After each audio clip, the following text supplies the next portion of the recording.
Good afternoon po. Welcome to DPWH Sorsogon 2nd DEO, Payawing Gubat Sorsogon.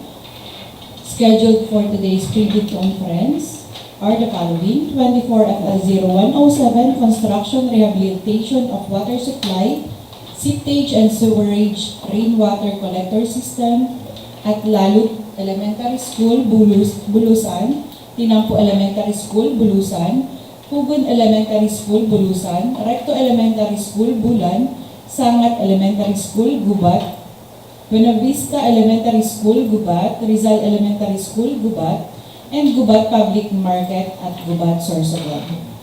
Bulusan, Bulan, and Gubat, Sorsogon are the location. And for the goods, we have 24 GFL 0024, procurement of gasoline and diesel for use in the operation of various service vehicles and heavy equipment at DPWH Sorsogon 2nd DEO. Contract location is Payawing Gubat, Sorsogon. Today is August 5, 2024, and present here are the following: Dave B. Almelia, back chairman; Chloe F. Balaros, back member; Levi D. Pura Jr., back member; Russell Joy P. Rocha, planning representative; Leia E. Fontanares, back member; Glenn L. Inicio, back secretariat; Nathaniel B. Alegre, back secretariat; and Christian P. Austria, IT representative. Mr. Chair, meron na po tayong quorum and wala po tayong representative from contract. Good afternoon po. Since a quorum was declared, this pre-bid conference is now called to order. Our agenda for today is as follows: the basic contract data, eligibility criteria, documents to be submitted by the bidder, criteria and procedures for preliminary examination bids, detailed evaluation bids, post-qualification and award. Questions, comments from bidders, and replies of BAC and other representatives of the entity. Summary of proceedings, including bid bulletins to be issued and other matters. To discuss to us the basic contract data is engineer.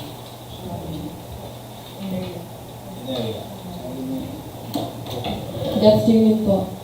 For the basic contract data of contract ID 24 GFL 0024, the advertisement, procurement of gasoline and diesel for use in the operation of various service vehicles and heavy equipment at DPWH Sorsogon 2nd DEO. Contract location, Payawing Gubat, Sorsogon. Brief description, for use in the operation of various service vehicles and heavy equipment assigned at the maintenance, planning and design, quality assurance, and construction section. The approved budget for the contract is 1,655,312 pesos. The source of fund, CY 2024 GAA. Delivery period, upon request of the end user from stockpile of the supplier. The cost of the bidding documents is 5,000 pesos. The submission of bids is on August 19, 2024 until 10 a.m. The opening of bids is on August 19, 2024 at 10 a.m. immediately after closing receipt of bids. The following are the bid data sheet. The price is scheduled for goods offered from within the Philippines, the schedule of requirements, the special conditions of contract, and the technical specifications proposal. All of those are downloadable from the DPWH website.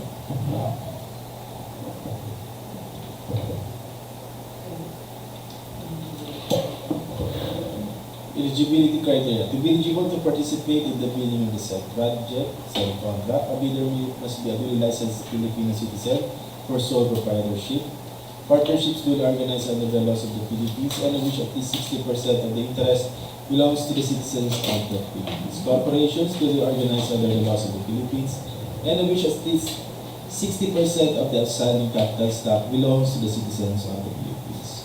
Cooperatives duly organized under the laws of the Philippines, or persons, entities forming themselves to a joint venture. Foreign bidders under treaty or international or executive agreement. Bidders must have a single largest completed contract, at least 50% of the ABC for non-expendable items and 25% for expendable items. Bidders must have an NFCC at least equal to the ABC. Eligibility and technical documents to be submitted by the bidders. Audited Class A, legal documents, DTI business name or SEC registration, or CDA for cooperatives.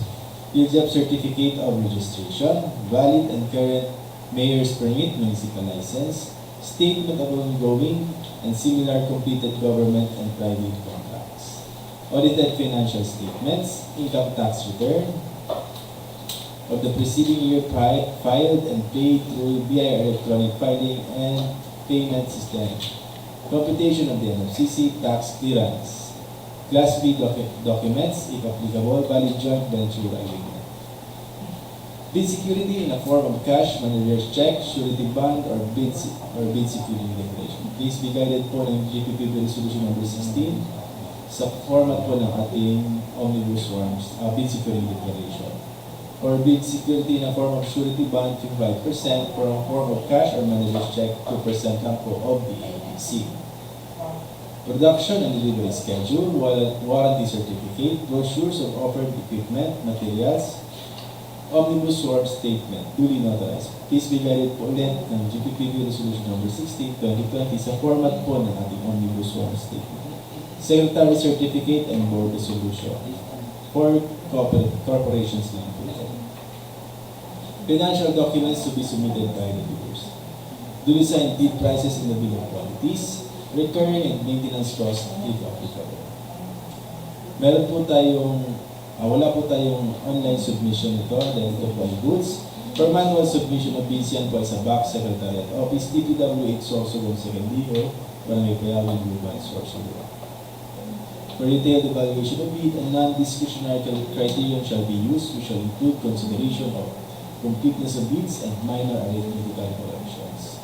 Unless the instruction to bidders specifically allows partial bids, those not providing all the required items shall be considered non-responsive. Placing no price is considered non-responsive. Specifying a C or dash means it is offered for free.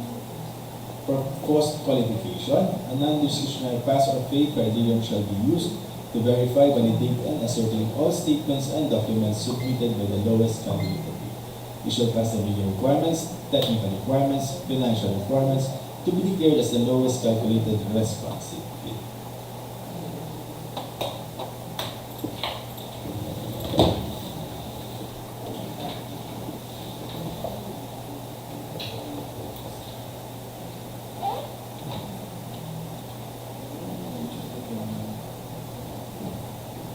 For basic contract data with contract ID 94FL0107 with contract name, construction, rehabilitation of water supply, septage and sewerage, rainwater collector systems at Lalud Elementary School, Bulusan, Tinampo Elementary School, Bulusan, Cogon Elementary School, Bulusan, Recto Elementary School, Bulan, Sangat Elementary School, Gubat, Buenavista Elementary School, Gubat, Rizal Elementary School, Gubat, and Gubat Public Market, Gubat Sorsogon. Contract location is at Bulusan, Bulan, and Gubat Sorsogon. Approved budget for the contract is 2,895,000 pesos. Brief description: installation of 1 unit each side of 3,800 liters stainless steel horizontal tank.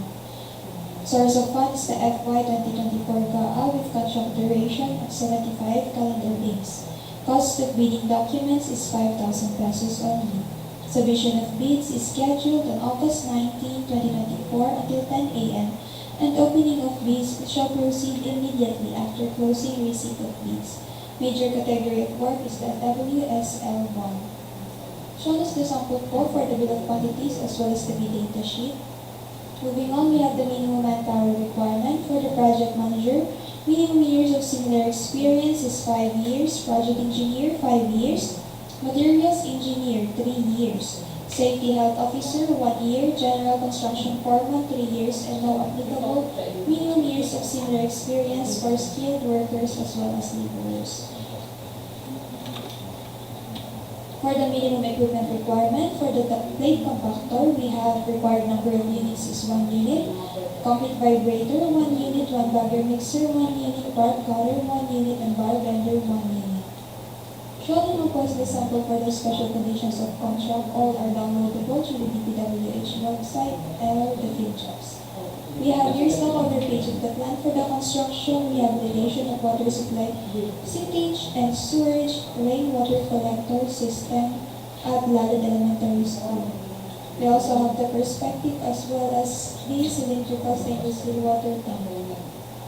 We have the cover page for the construction, rehabilitation of water supply, septage and sewerage rainwater collector systems at Tinampo Elementary School. Same, we also have the perspective as well as the elevation of the plan. Cover page for the Cogon Elementary School. We also have the perspective as well as the typical elevation of the plan. For cover page for the Recto Elementary School, also we have the perspective as well as the RWC cylindrical stainless water tank details. For Sangat Elementary School, we also have the perspective as well as the RWC cylindrical stainless water tank details. We also have the cover page here for the construction, rehabilitation of water supply, septage and sewerage, rainwater collector system at Buenavista Elementary School. We also have the perspective as well as the details for the said water tank. And for Rizal Elementary School, next po, for Gubat Public Market, we also have the perspective as well as the RWC cylindrical stainless steel water tank details.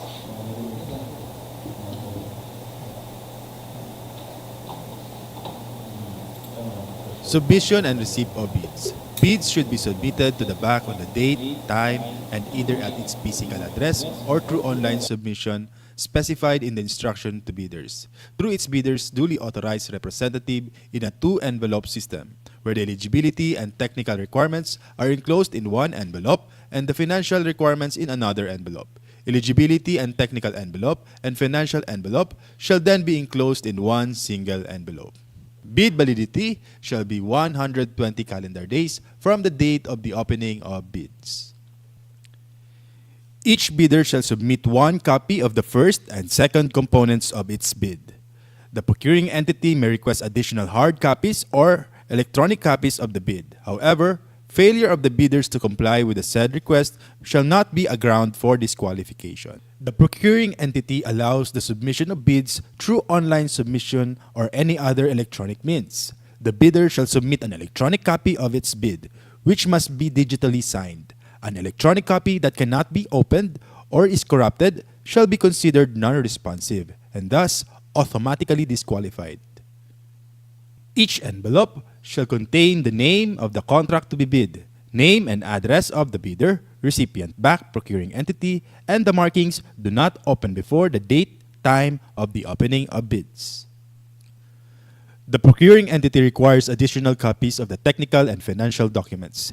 Each copy of the document shall also be enclosed in a separate envelopes marked as Copy 1 Technical Documents and Copy 1 Financial Documents.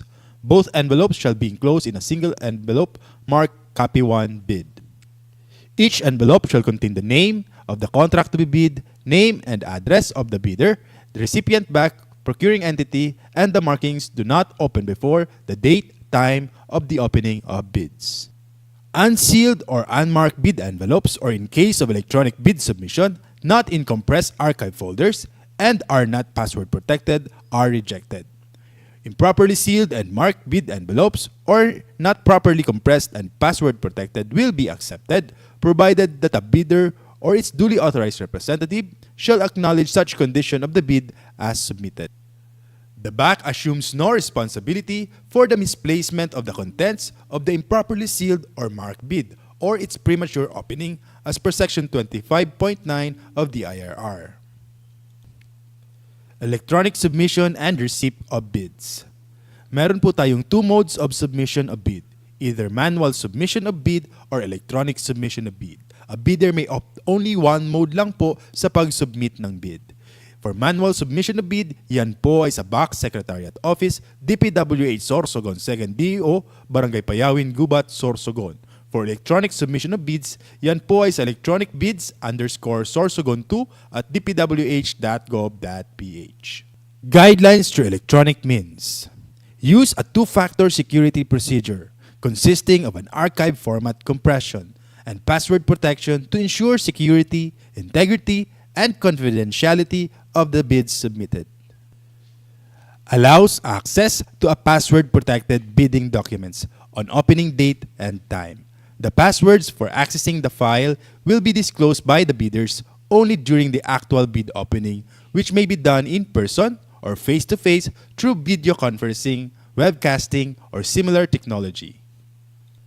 Capable of generating an audit trail of transactions to ensure security, integrity, and authenticity of bid submissions.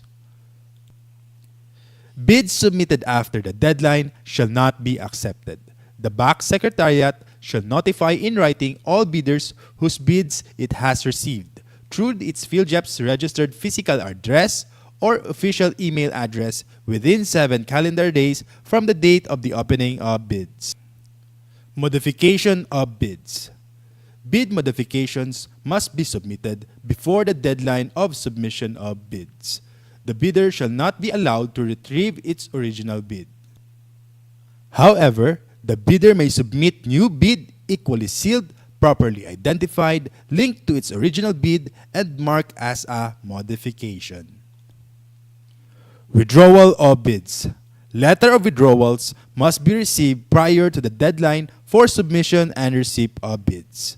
For bids withdrawn within the interval between the deadline and the expiration of the bid validity, the bid security shall be forfeited.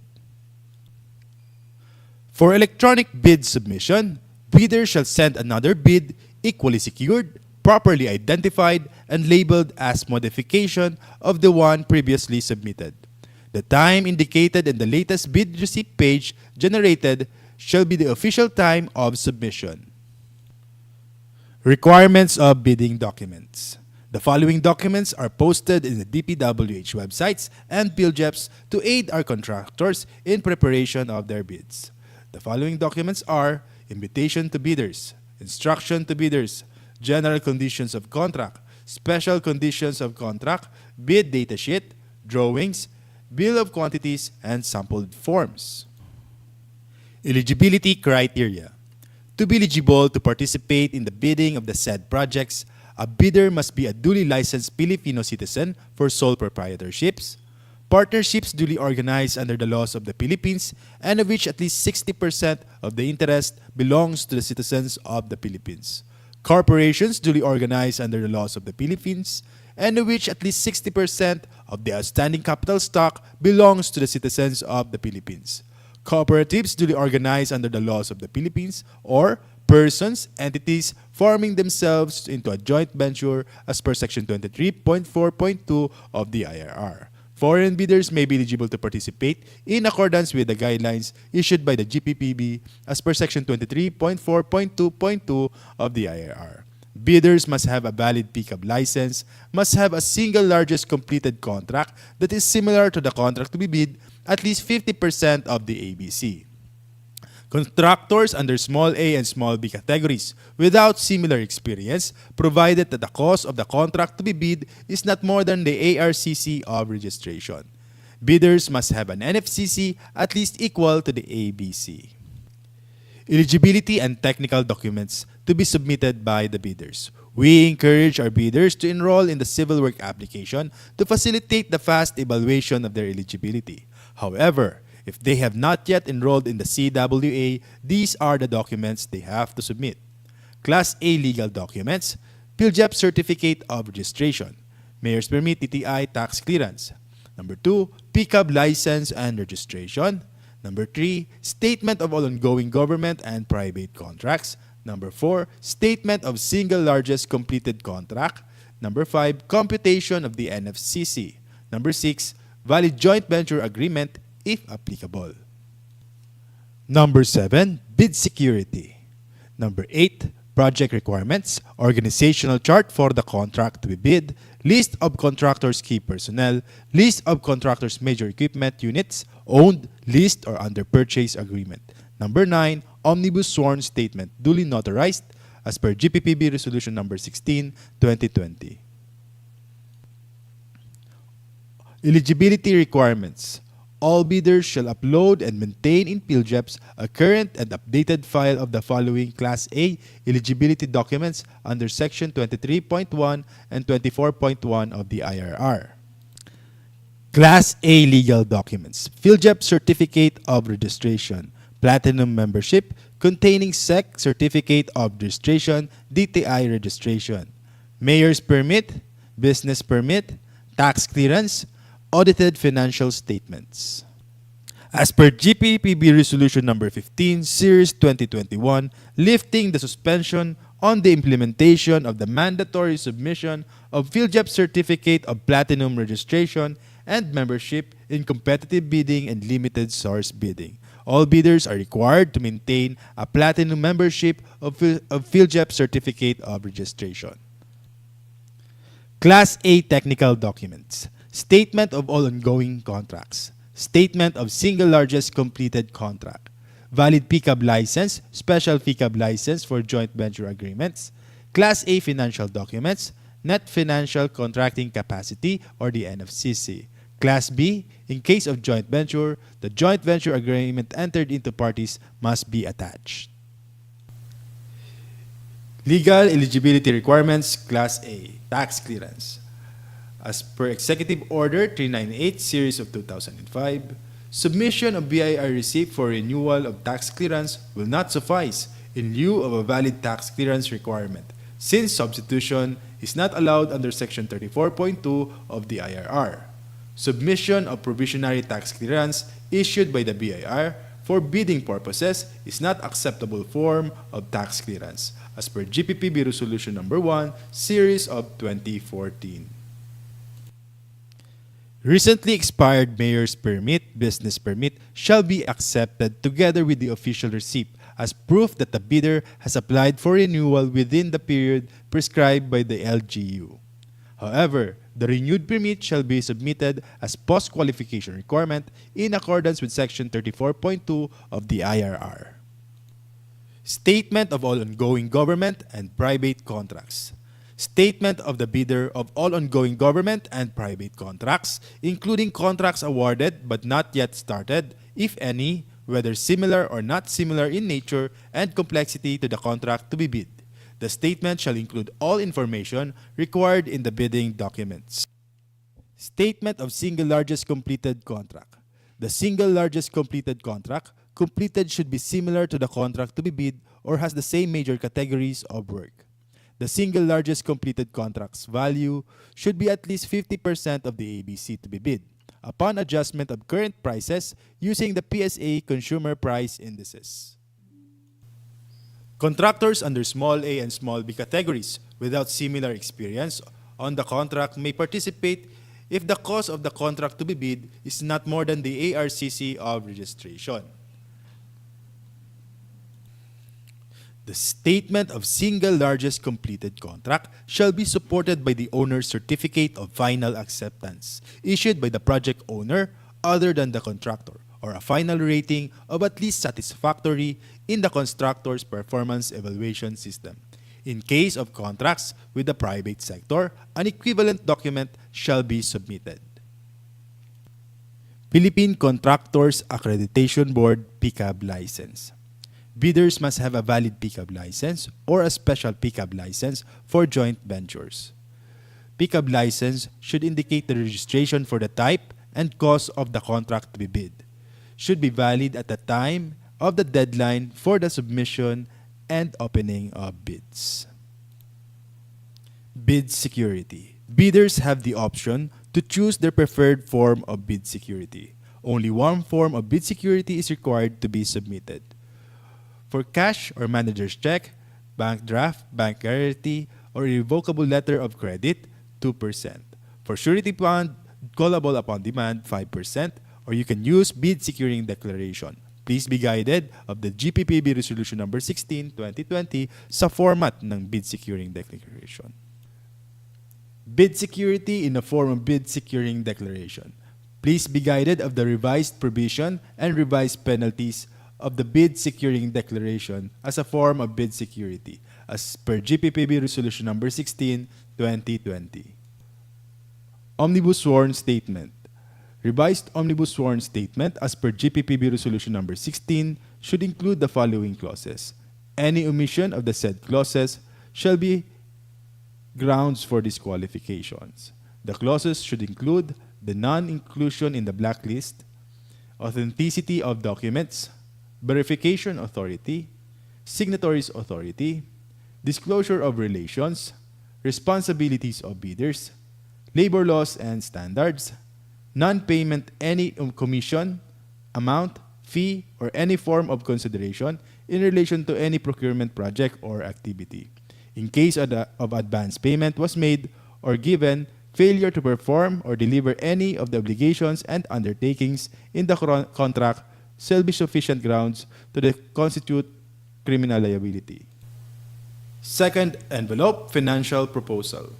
The second envelope shall contain bid form, summary of bid prices in the bill of quantities, detailed estimates including a summary sheet indicating the unit prices of materials, labor, and equipment, cash flow by quarter, month, and payment schedule. Other documents required in the bidding documents. Please be guided of the GPPB Resolution Number 16, 2020 for the bid form. Detailed evaluation of bids. Unless the instruction to bidders specifically allows partial bids, those not providing all the required items shall be considered non-responsive. Placing no price is considered non-responsive. Specifying a zero or dash means it is offered for free. The purpose of the detailed evaluation of bids is to determine the lowest calculated bid by establishing the correct calculated prices of bids, ranking calculated total bid prices from lowest to highest. The method, a non-discretionary criterion, shall be used which shall include consideration of completeness of bids and minor arithmetical corrections. Results shall be contained in the abstract of bids. For the detailed evaluation of bid, in case of discrepancies between bid prices in figures and bid price in words, the bid price in words shall prevail. Total price per item versus the unit price for the item times the quantity, the unit price for the item times the quantity shall prevail. The stated total price versus the actual sum of prices of component items, the actual sum of prices of component items shall prevail. Unit cost in the detailed estimate versus the unit cost in the bill of quantities.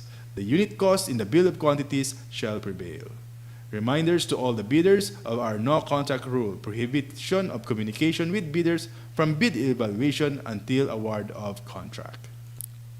For post-qualification, the purpose is to determine whether the lowest calculated bid complies and is responsive to all requirements and conditions as specified in the bidding documents, to be the lowest calculated responsive bid.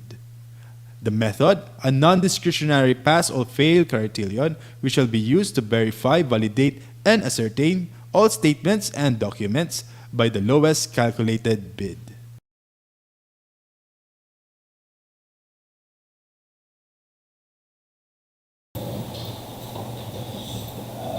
Any questions po? Remind ko lang po ang ating mga contractors doon po sa Department Order 118 regarding po sa implementation na